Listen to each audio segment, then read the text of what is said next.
Next question. Yes.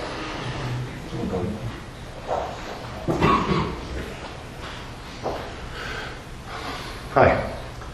I have a question on where each candidate stands on Agenda 21 and ICLID. And the way I understand both of those issues, they take away American freedoms, our rights to property, etc. So what are your points on that? And do you stand for Agenda 21 and ICLID? If you don't know about them, I'm really disappointed in my congressman because that's affecting everybody in America, all across America. So that's my question. Do you support it or do you stand against it? I'm sorry, I didn't. When you started your question, I didn't hear it what you said at the outset. Do you stand for Agenda 21 and ICLID, which in most people's common people's perspective, 21? Agenda 21 and ICLID. They really have an effect on people who are now informed of what's going on in our country and the more move to socialism and less personal rights and property rights. This is something that has been signed up not just by this current administration but others. But right now it seems like you guys are going more forward with it than the last administrations were doing. So that's my question. If you're not informed about it, I'm really disappointed. There is no Agenda 21 in the current Congress or in the current administration. It's called the UN Agenda 21. We signed on to support it. It's being used in this train station right down here, ABAG and everything else. We have a train station being built 5 miles from another train station. This is. Are we supposed to debate this with him? Just to let you know, this is not to be a conversation back and forth between one person who asks the question and then you answer it. If you don't answer it to their satisfaction, that's too bad. Then it's too bad. I still have time.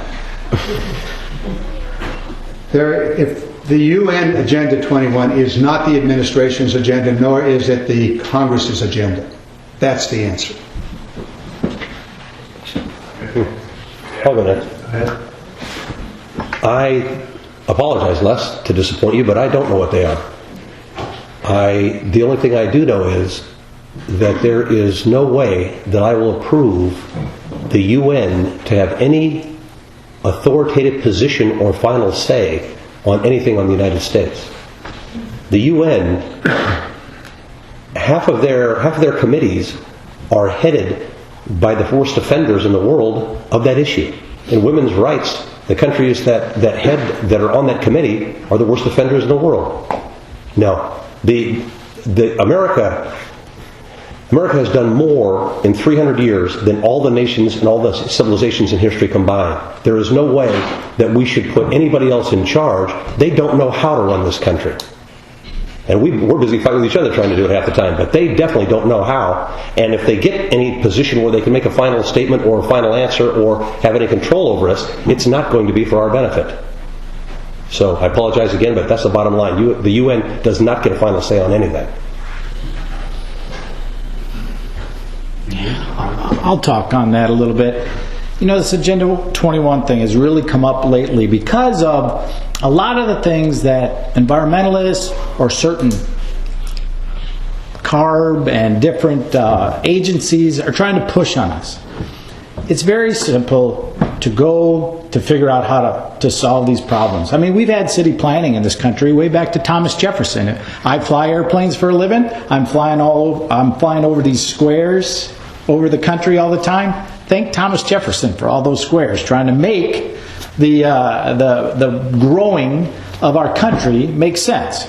Now, Agenda 21 comes in, and again, it comes from that UN way back in early 1992, 93, under the first Bush administration, and then on from there. And it seems to be taking away our property rights in favor of some global design for America.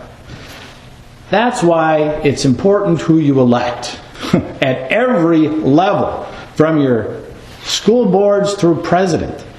We got to make sure we're electing people that are putting America's interests first and who understand the Constitution and the role of property rights. If we understand property rights and we defend them under the Constitution, Agenda 21 will not be an issue in the growth and the planning for that growth of America. Thanks. International interests should never dictate local land use policy.